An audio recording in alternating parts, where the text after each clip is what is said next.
Let's do this again. My microphone. All right. Hey, this is Yadida. I am your podcast host. I want to talk to you about epilepsy, and I am excited to do so. If you have epilepsy, you're a caregiver, you know someone, a friend, or someone in your child's class, or anyone out there who has epilepsy, it's definitely worth talking about.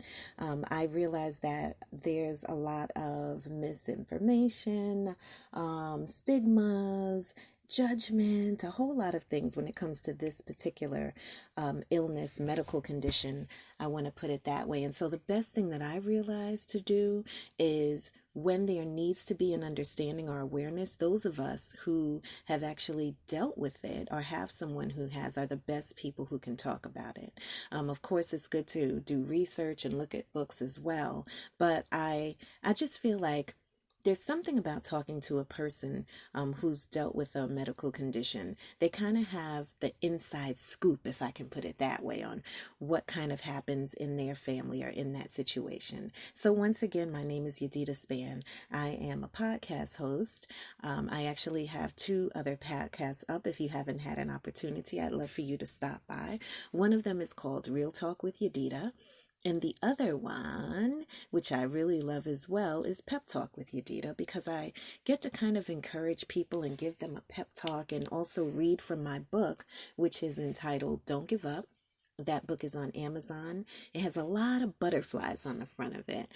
Those of you who love butterflies, you're going to like that. And so it's Don't Give Up, acknowledging the struggle, celebrating resilience, because that's what we all need to do. We acknowledge that we struggle, but we also need to celebrate the resilience that I'll say God has given to us. And yes, I'm a faith woman, a woman who is a believer, who loves God and knows that He loves me and loves you too, just in case you didn't know.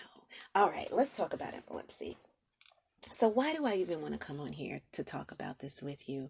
Why is it important for you to even listen in the first place if you don't even have anyone in your family or know anyone who has epilepsy? Why should you even, like someone would say, why would I waste my time even listening if we don't deal with that? We don't have that in our family.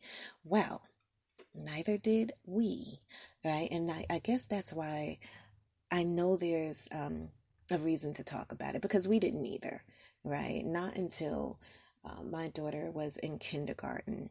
And I want to say this, and listen here, it's not to scare anyone, but I know we need to talk about these things because we need to know what to do just in case someone has a seizure, right?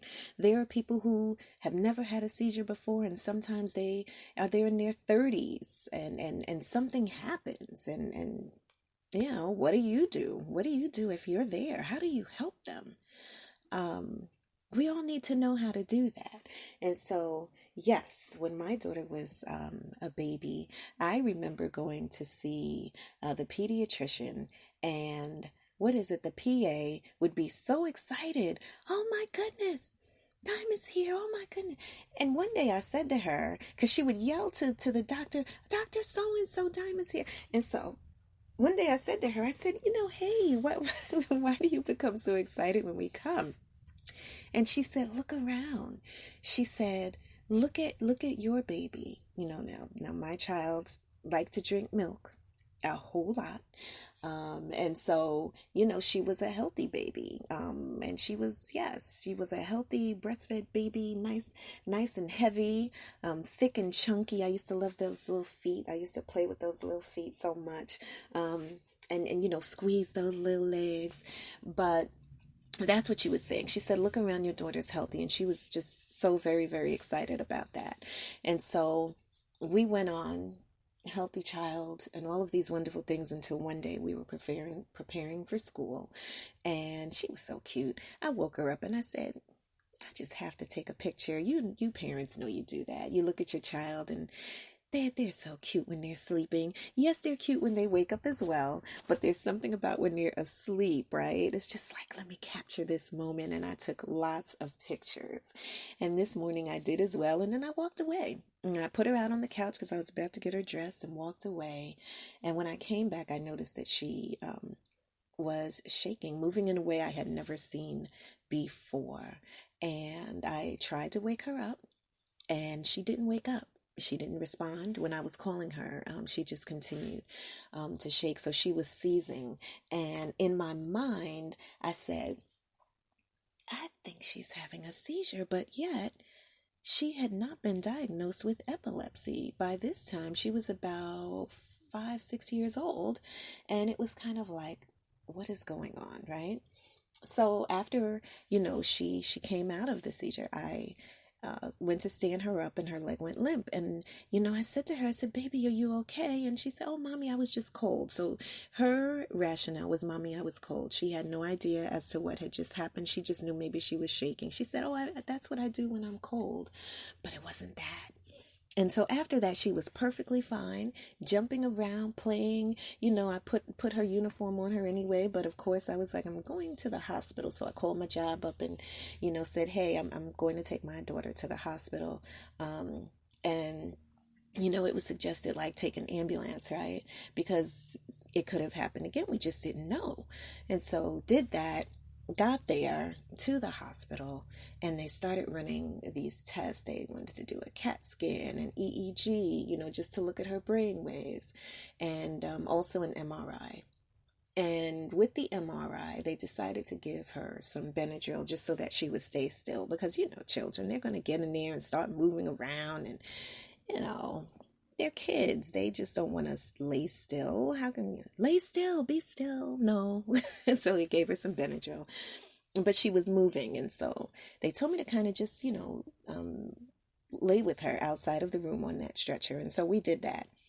And as we're laying there, this thought came to me. It was just like, look at her left foot, right? And as soon as I looked at her left foot, she started, that was where the seizure would start, or at least where I could see it. It started in her brain, but it was usually her left foot. And so with that, I looked and there it was again, the movement, and it went from her foot to the rest of her body. And I, was like, oh my gosh, calling her, jumped down, made sure she was there, and ran over to the room and said, she's having one again. And they started running out. It was like a scene from, what was that? I used to love to watch ER, but it was the ER, but it was like a scene from that. So everybody ran out. And then I was watching her, and if you are a parent who has a child who has epilepsy, listen, I empathize with you in such a great way, because I know that you want it to stop. I know you're looking at your child like, all of the things that I can do for them, but yet I can't get this to stop, which is pretty tough as a parent, because we don't want to see our children suffering. If you've ever had a loved one who dealt with an illness, you don't want to see your loved one suffering or going through these afflictions and these challenges. And the only thing that you want to do is make it stop. But yet that day, I could not. And so I was standing there looking at her and watching her eyes pivoting, and it was one of the worst days that I could think of. I've had some days in my life. If you get the book, you'll see that. But this was one of the worst days that I can think of. Yes, my child's been sick before.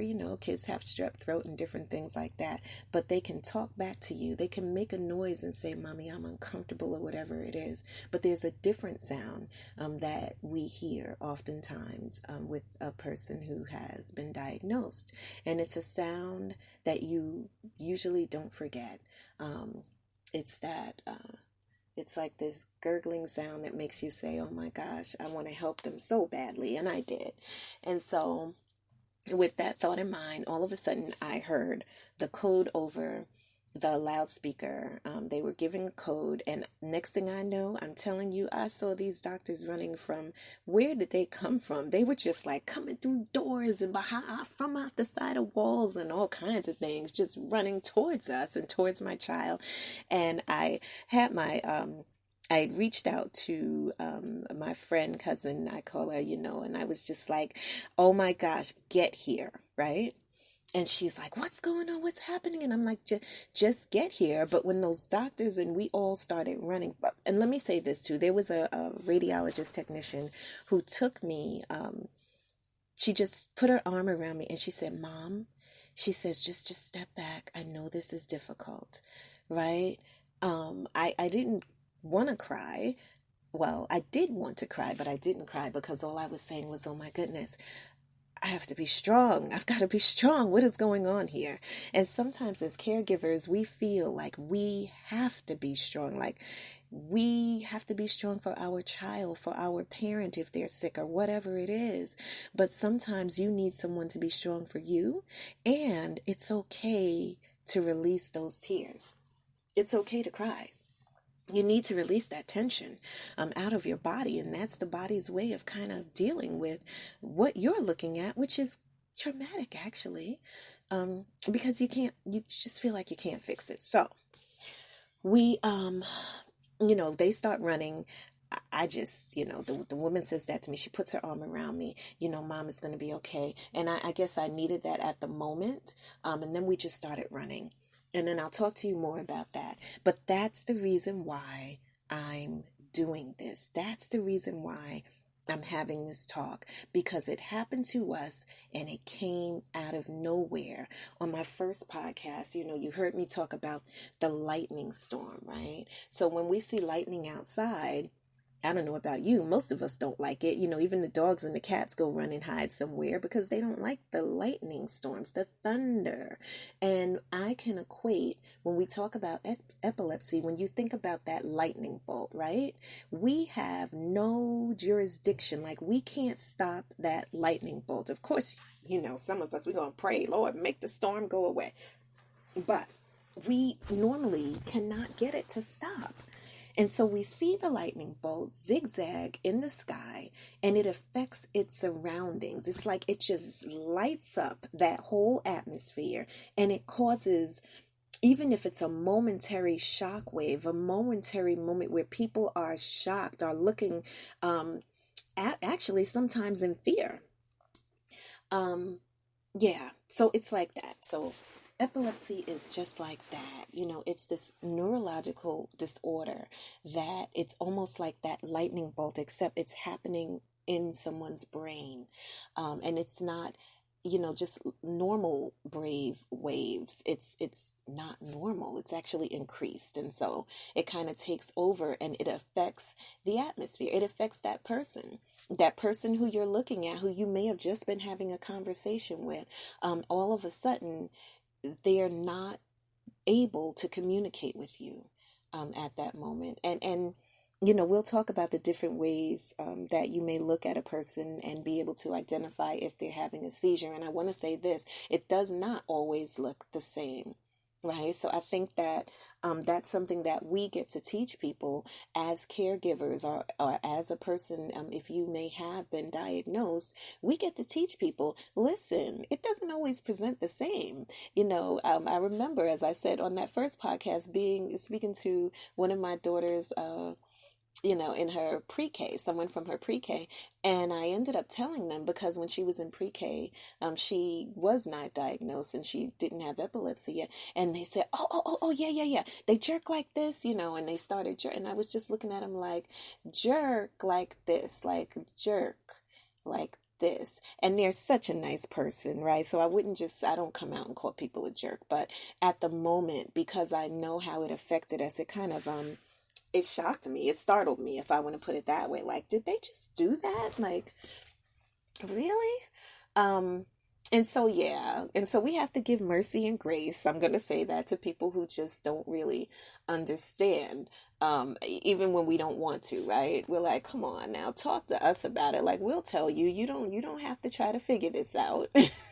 I'll give you the information if you need it, right? And so that's kind of what it is. And so, you have this, it's almost like this electrical storm that's going on inside of a person's brain. And why does that matter, right? Because there's a disruption. And so it's our brain that tells us what to think. It's our brain that tells us, says, okay, I want my hand to move like I'm doing right now. I'm holding up my hand. It even tells our body to do things that we don't have to think about. We breathe, we blink, right? We're not saying, okay, breathe, lungs, keep breathing. Thank goodness we don't have to do that.